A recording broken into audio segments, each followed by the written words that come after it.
Hello friends, welcome to home food recipes. આજે આપણે બનાવીશું પરફેક્ટ માપ સાથે બિલકુલ સ્ટ્રીટ સ્ટાઇલ ચોખાના લોટનું ખીચું, જેને સાંજના નાસ્તામાં તમે ઝટપટથી બનાવીને સર્વ કરી શકો છો. બહાર મોટે ભાગે ક્રાફ્ટના મેળામાં કે પછી સ્ટોલ ઉપર તમે આ ખીચું તો ખાધું જ હશે. બિલકુલ એવું જ ટેસ્ટી અને સોફ્ટ ખીચું આજે આપણે ઘરે બનાવીશું. તો ચલો એને બનાવવાનું શરૂ કરીએ. તો સૌથી પહેલાં આપણે એક કઢાઈ લઈ લઈશું. એની અંદર આપણે 2 કપ જેટલું એટલે કે 400 ml જેટલું પાણી ઉમેરી દઈશું.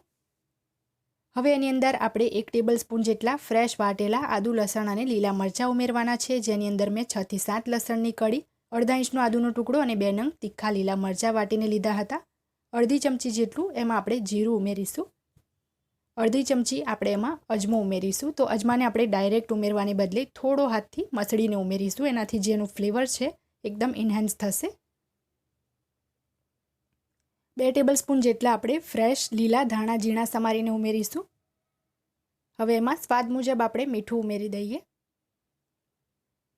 હવે બધું જ આપણે બરાબર મિક્સ કરી લઈશું અને ઢાંકીને આપણે 3 થી 4 મિનિટ માટે મીડિયમ ફ્લેમ ઉપર પાણીને ઉકળવા દેવાનું છે.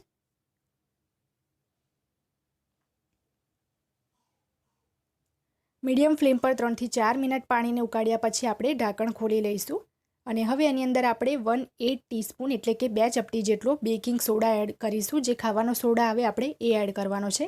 આનાથી જે આપણો ચોખાનો લોટ છે એ જલ્દી ચડી જશે, બિલકુલ પણ કાચો નહીં રહે. તો હવે વેલણની મદદથી બધું જ આપણે બરાબર મિક્સ કરી લઈશું અને એમાં 3/4 કપ જેટલો એટલે કે પૌણા કપ જેટલો ચોખાનો લોટ ઉમેરીશું.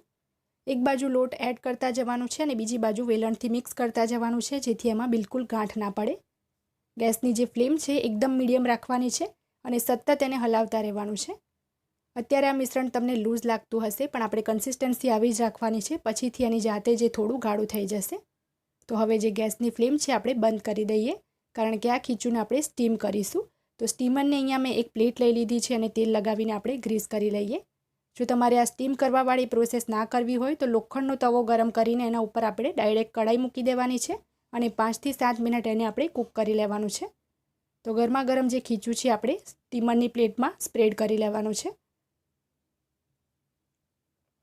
અત્યારે જે આ ખીચું છે કાચું છે, બરાબર ચડ્યું નથી, એટલે સ્ટીમરમાં આપણે એને સ્ટીમ કરીશું. પાણી મેં પહેલાં જ ઉકાળવા માટે મૂકી દીધું છે ગેસ ઉપર.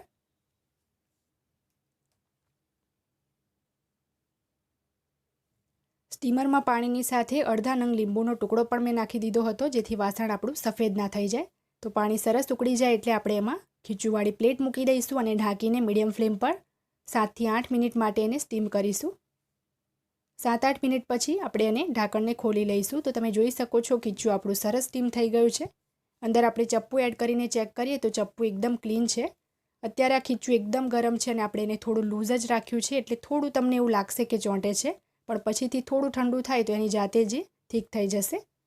તો આ ખીચુંને આપણે હવે સર્વ કરી લઈએ. તમે જોઈ શકો છો થોડું ઠંડુ થઈ ગયા પછી કન્સિસ્ટન્સી એકદમ સરસ છે, એકદમ સોફ્ટ આપણું ખીચું બન્યું છે. ખાવામાં પણ એકદમ ટેસ્ટી છે.